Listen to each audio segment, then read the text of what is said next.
ជាថ្ងៃមង្គលបានផ្ដល់ដល់យើងទាំងពីរជាថ្ងៃប្រោះព្រំជីវីសែនស្រស់សោភាបេះដូងយើងបានបំពេញក្តីស្នេហ៍សម្រេចក្តីបំណងសែនសប្បាយអូនហើយនឹងមកក្នុងជីវិត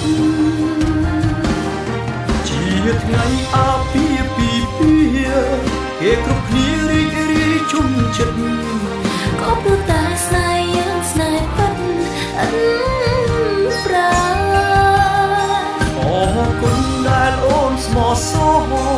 ទឹកចិត្តល្អសម្រាប់ក្តីស្នេហ៍អូនក៏អរគុណបងខ្លាំងដែរស្នេហ៍បរិសុទ្ធអូននឹងថែស្នេហ៍ឲ្យគង់បងវិញស្រឡាញ់លូលំយើងទាំងពីរមានចិត្តស្មោះត្រង់លូលំមរណា